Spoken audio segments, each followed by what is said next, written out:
Hi friends, welcome to Pain Policy Practice. We're talking about living with chronic pain, which is the first pillar of our channel. In the last video, we talked about some simple daily strategies to overcome chronic pain. So today, let's talk about mental health and chronic pain and their relationship. If you live with chronic pain and sometimes feel anxious, overwhelmed, or depressed, that does not mean your pain isn't real. Pain and mental health are deeply connected. In fact, they are biologically connected. And understanding that connection can reduce fear and not increase it. Pain and mood are not competing diagnoses. They are overlapping neural processes in the brain. And understanding that distinction can improve patient trust and clinical outcomes. So, normalizing the experience. Chronic pain is physiologically exhausting, but it is also cognitively and emotionally depleting. It disrupts sleep, disrupts energy, autonomy, identity, relationships. Many patients tell me, I don't feel like myself anymore. That statement is not dramatization. It really reflects loss of predictability and control. When pain limits our function, we experience role disruption as a parent, as a worker, as a partner, athlete, or any loss of role increases stress. And stress, increases the sympathetic activation, and sympathetic activation increases pain sensitivity. And this is not secondary gain. It is system adaptation. Emotional response to chronic pain is a nervous system response. So what is this brain-pain overlap? Let's discuss the neurobiology. Pain is processed in the brain, and pain and mood share neural pathways. And there's these common neural pathways in the brain.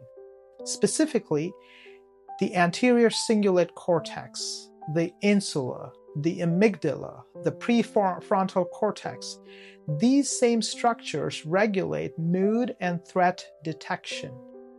In chronic pain, central sensitization alters signal amplification.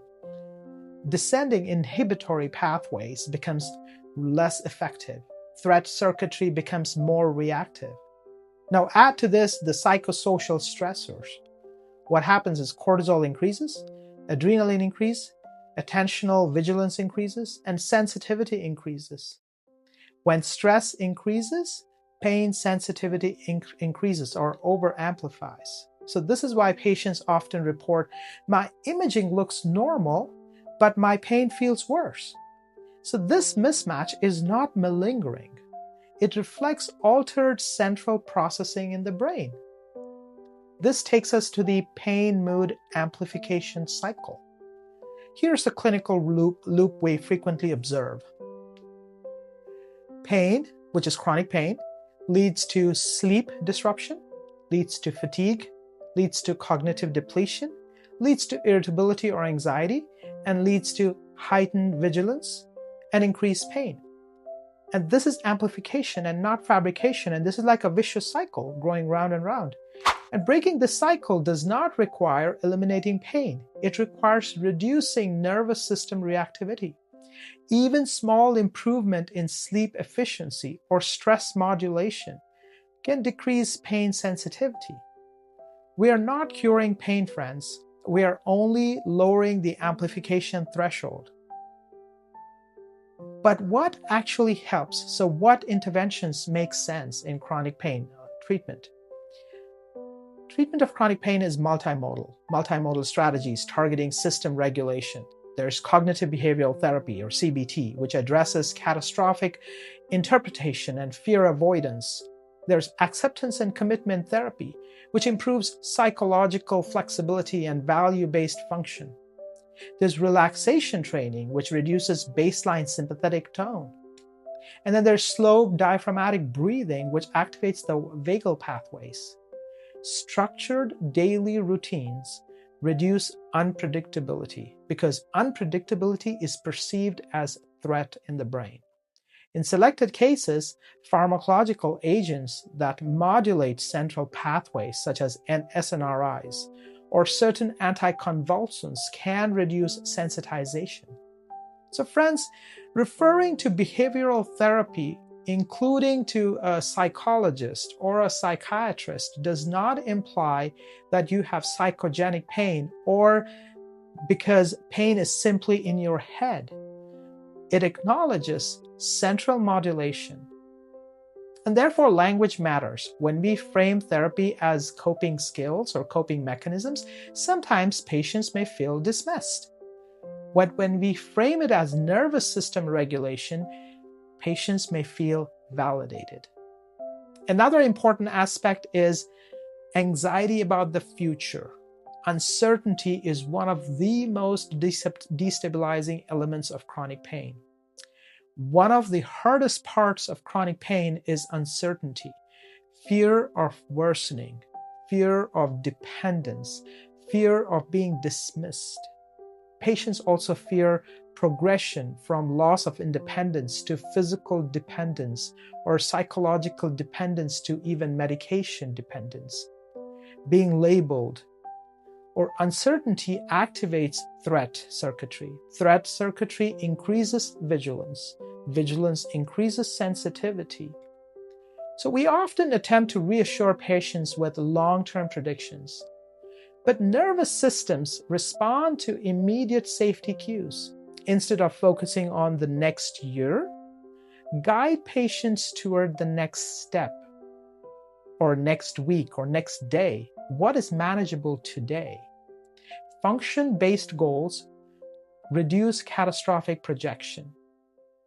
The other important concept is self-compassion, which is as a regulation. Many patients internalize failure narratives.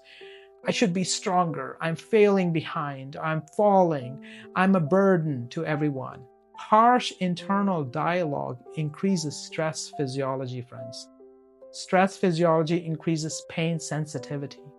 Self-compassion reduces that perceived threat. And this is not motivational language. It is autonomic regulation. Encouraging patients to replace, oh, why can't I do today? With what can I do today? Self-compassion regulates the nervous system. It reduces internal pressure and improves adherence to functional goals. Integration. Remember, there is an inherent system integration of pain.